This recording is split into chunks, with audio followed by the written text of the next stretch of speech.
there, folks. Welcome to the channel. I'm glad you could make it. We are rounding down this year's show, but we're not done yet because in today's episode, we are going to be making what is quite possibly the most requested sausage we've ever been asked to make, the pepperoni snack sticks. Now, just out of curiosity, what does your snack stick game look like? Let me know in the comment section below. Are you nailing it every time?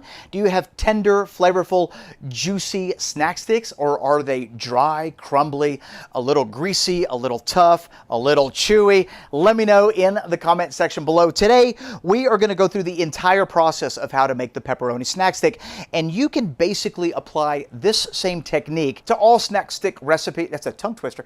To all snack stick recipes, and they should come out pretty amazing. Now, there's one piece of equipment that I would recommend when it comes to making snack sticks, especially if you want to make high quality snack sticks, and that is a dedicated sausage stuffer. I know some of you use your KitchenAid and your grinder to stuff sausages, and that works for most larger diameter sausages. But when you start to get into sheep casing stuff like hot dogs and snack sticks, there is a tremendous amount of heat that's generated inside the auger of either your KitchenAid or your grinder, and that heat is a lot more likely to smear the fat of your batter, which means you'll end up with a sausage that is either greasy or crumbly or dry, and you definitely don't want to do that. So what size sausage stuffer should you get? Well, it really doesn't matter. You can get the economical 5-pound sausage stuffer, or you can get the electric 25-pound sausage stuffer. It really comes down to your budget and how often you make sausages and how easy you want the process to be. Today's sponsor, The Sausage Maker, has an entire line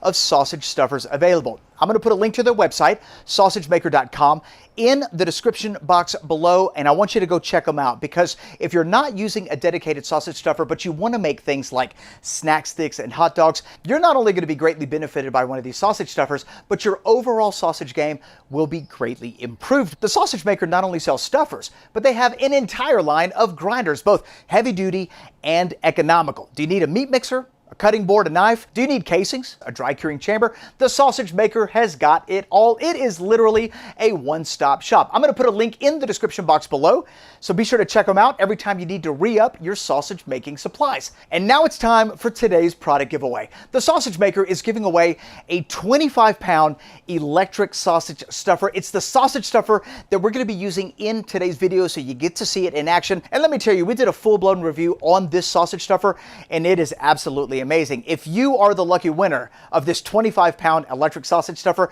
you are going to be in sausage making heaven, because this sausage stuffer allows you to make a lot of sausage really quick. How do you enter to win? Well, first and foremost, you got to be a subscriber to the channel, so hit that subscribe button and that notification bell, and while you're there, give this video a thumbs up. Secondly, leave this video a comment. What does your current stuffing situation look like? Are you using a KitchenAid? Are you using your grinder as your stuffer? I'd love to hear about it in the comment section below. And finally, and this is the most important part, head down to the description box, click on the registration link provided, fill out the form, and you will officially be registered for the drawing. And in 1 week, one lucky name will be picked at random, and I hope that it is yours. Thank you, Sausage Maker, for not only sponsoring this series, but for the amazing product giveaways. All right, folks, let's make the pepperoni snack sticks, shall we? Let's look at the casing, because I think this is pretty important. We want to keep it nice and skinny, so 18, 20 millimeter, that's probably about as big as I would go for this snack stick. And all we did was rinse, flush, and soak those casings for several hours in cool water. I did add a little baking soda to that water to make the casing nice and slippery. As far as the spices go, we're going to start off with a little salt. Next, Instacure number 1. We're going to add some garlic powder and some black pepper. There's smoked paprika, a little cayenne pepper for heat, and some red chili flakes. I also like to add a little anise with some fennel powder, and then a touch of turbinado sugar to help balance all of these flavors. As far as a binder goes, we are going to be using non-fat dry milk. This is the high heat variety from the Sausage Maker, and we're going to put in roughly about 2%. That's going to allow us to add a little extra moisture, increasing the juiciness of this snack stick and giving us a beautiful texture. You can find the recipe for this snack stick in the description box below. One final ingredient is a product called encapsulated citric acid. Pepperoni is known for its signature tangy quality. The encapsulated citric acid is going to help us do that, and we're not going to add this product till the very end. So let's just set that to the side. Here's our spice profile. We're going to be incorporating that here in a minute. And this is what our meat selection looks like. We've got pork, We've got beef, and of course, we've got a little pork back fat. And I personally like, for a pepperoni, a little more pork than beef. You can obviously use venison, pork venison fat would be absolutely amazing. And we are going to cut this up into small pieces, small enough to fit into the throat of our grinder. If you notice any feather bones along your pork shoulder, or glands, or arteries, or sinew, or silver skin, you want to remove all that as well, because that just doesn't grind so good, and it's not very appetizing. So here's what our processed meat looks like. I think for this particular batch, we're doing 3 kilos or 6.6 pounds. And we've got our fat, we've got our pork, and then of course we've got our beef. Now remember, the recipe link in the description box below will have all the information you need. It has adjustable quantities, so all you got to do is type in how much you want to make, and it will calculate the recipe for you. All right, now we're going to be doing something a little different today, just to show you a different technique. Instead of grinding and then seasoning, what we're going to do is we're going to season first. And so I'll take 100% of all the spices and the binder that we just mixed up, and we're going to put that on our meat. If you do it this way, you just want to make sure that your pieces of meat and fat are cut up into 1-inch cubes, and you'll see why here in a second. Now, the one ingredient I am not adding at this point is the encapsulated citric acid. We are literally going to add that at the very, very end of this recipe. So once I get that mixed up, I am going to come back and add the water that the recipe calls for. And the reason I'm doing this is because I'm going to let this cure overnight in the refrigerator. So I added the water to the cup to rinse out any extra spices, and into the meat it goes. What you're going to notice is that the beef and the pork is going to absorb all those spices. It's going to absorb all that liquid, and it's going to be absolutely beautiful. If you do it this way, you are going to get extraordinary protein extraction through the night, even before you grind. So this means that by the time you grind, your meat is already going to be super sticky, and you're going to have to do very little mixing. So what I'm going to do now is take all the meat, all that juice, all those spices, put them into a bowl, cover it, and that's going to go into the refrigerator for about 24 hours.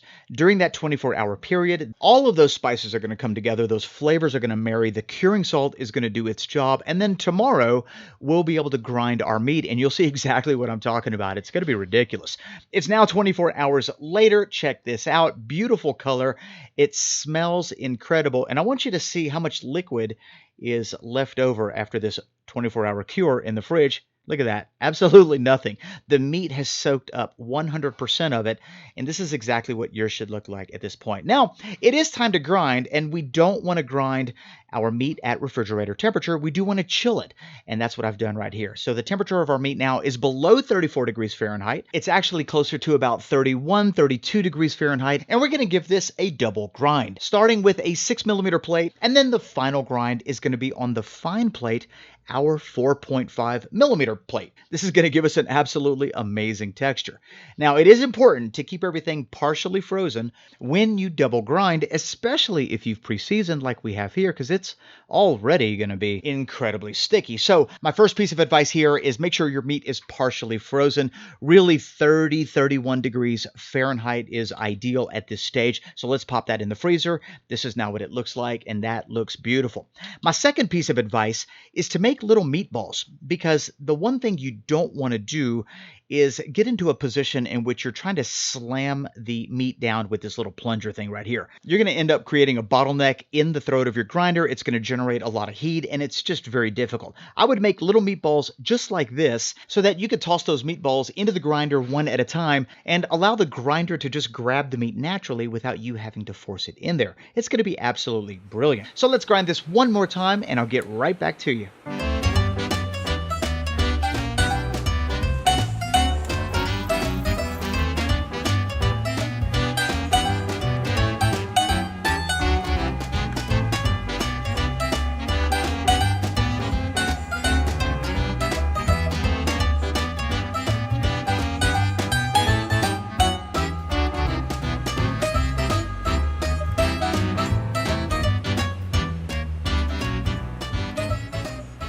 There we go. Our meat has been ground twice, and using that little meatball trick is an absolute must, especially if your meat is partially frozen. I didn't have to pull out the plunger one time, and everything ground beautifully, even though the meat that was pre-seasoned is incredibly sticky. So definitely a tip worth remembering. Little meatballs into the throat of your grinder. Let's get the final ingredient prepared. This is the encapsulated citric acid. We're going to be adding 0.8% because I don't want it too tangy, but the choice is yours. If you want a tangier, snack stick, add a little bit more. It'll be fine. All right, so now we get to mix our meat. And remember, we've already got our binder, our liquid, all of our spices. Everything is ready to go. The only thing missing is the encapsulated citric acid. And I can tell you right now that this meat is incredibly sticky as is. I mean, realistically, I do not have to mix this a whole lot in order to get that beautiful sticky batter. What you're seeing right here is about the max that I'm going to mix it, and this is incredibly sticky. I think we might have mixed it for about 2 minutes, and check this out. Absolutely gorgeous webbing. We've got that protein extraction. Most of it happened last night. The rest of it happened in the grinder. Check this out.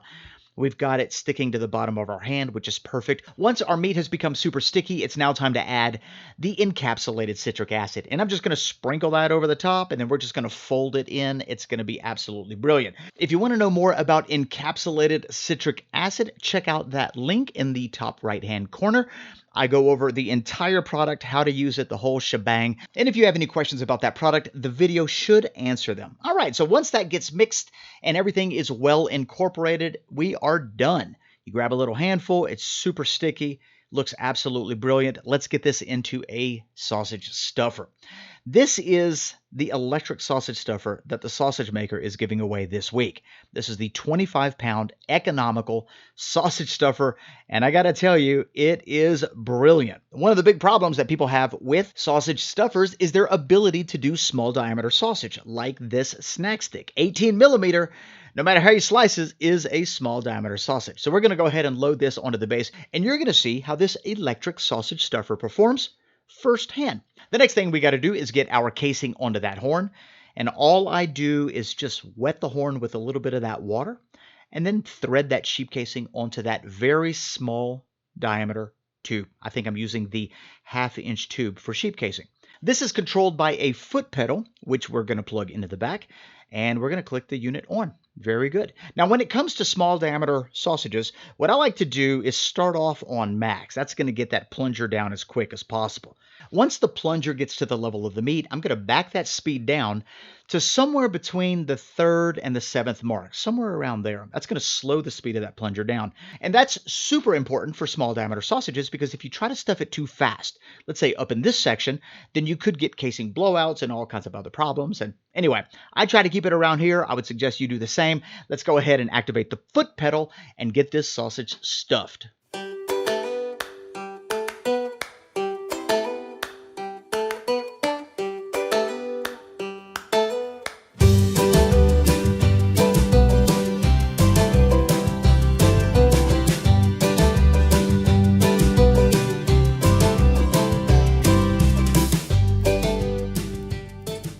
There we go. Perfectly stuffed, zero casing blowouts. Prick out a couple little air pockets, but for the most part, these are perfect. And that's what I love about the electric sausage stuffer. You have complete control. You're using both hands. You can control the speed at which you stuff. It's absolutely amazing. All right, let's thread these snack sticks onto our sausage racks. If you want, you can make little links. You can keep them whole like I'm doing here. Either way is fine. What's actually more important is the way that you cook your sausage. We want to do a very gentle, very low and slow type of cook. All right, so we're going to be using a digital smoker from Smoking It in order to make that happen. That's what this little guy looks like. And with a smoker like this, it is incredibly easy. You just pre-program your cooking schedule, and once you hit start, the smoker literally takes care of everything else. Let me share with you our cooking schedule so that you know how I like to cook these. And we're going to start at 100 degrees Fahrenheit for 1 hour. The door is going to be slightly open. This is going to dry out our snack sticks. Then the smoker is going to bump up to 125. It's going to stay there for an hour and a half. This is where I start applying smoke. I'm going to close the door and let it smoke for that 1.5 hours. At which point, at step 3, the temperature is going to bump up to 150 for 2 hours. And personally, I stop applying smoke at that step. I don't want these to be too smoky. At step 4, the smoker bumps up to 175 and it hangs out there for 2 hours. And normally I'll check the temperature around then, because by that point they're pretty close to being done. But if they're not, the final step will take care of business, because the smoker bumps up to 200 and we're looking for an internal of 150 Fahrenheit. All right, so there's the cooking schedule. All of that information is going to be in the recipe. You don't have to worry about it. Let's add our smoke. Step 1 is officially complete. We're now at that 125 degree Fahrenheit step. And like I said, at this step right here, I only like to smoke for about an hour and a half. You can go a little bit longer if you want that extra smoky flavor, but we don't want to overwhelm these sticks with too much smoke. Let's close it down. And we'll check back here in a few hours once it's finished. And it looks like we are done. The internal temperature of these sticks are 150 degrees. And that's an important number because that's when the encapsulated citric acid gets activated. Once you pull them out of your smoker, you're going to put them into a cold water bath, which I already have prepared. And all we want to do is cool these down to a temperature below 100 F. That's it. Once that happens, you can place these sticks at room temperature for a few hours so that they can bloom, and your snack sticks are officially done.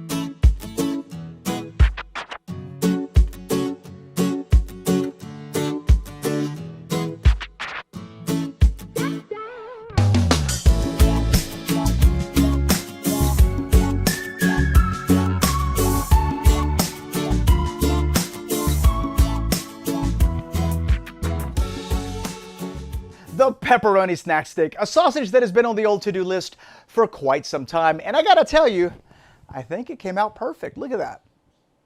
Beautiful color.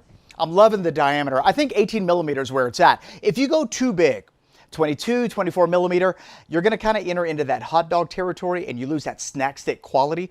And so 18 millimeter is what I would use. I use sheep casing because I tend to prefer natural casing, but you know, synthetic casings work as well. Let's see how it smells.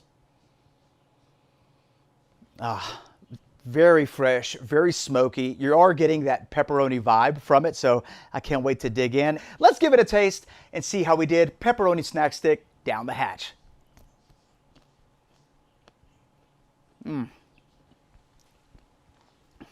This is scrumptious. I mean, for starters, the casing has got this perfect, snappy, super tender bite. And so, you know, it isn't chewy in your mouth. It is incredibly fresh tasting. That smoke is really coming through, but it's not overpowering. And I am absolutely picking up on those signature pepperoni flavors, the anise, the fennel. I will say that it does have a bit of a bite. So I would consider this more of a spicy pepperoni snack stick. So if you don't like spicy food, you might want to tone that down a little bit just to kind of see how you are with it. But as it stands right now, it's not overwhelming. It's actually quite nice. I'm loving that tanginess to it. We didn't add very much encapsulated citric acid. I think it was 0.8% or something like that. And it's bringing this very low level acidity.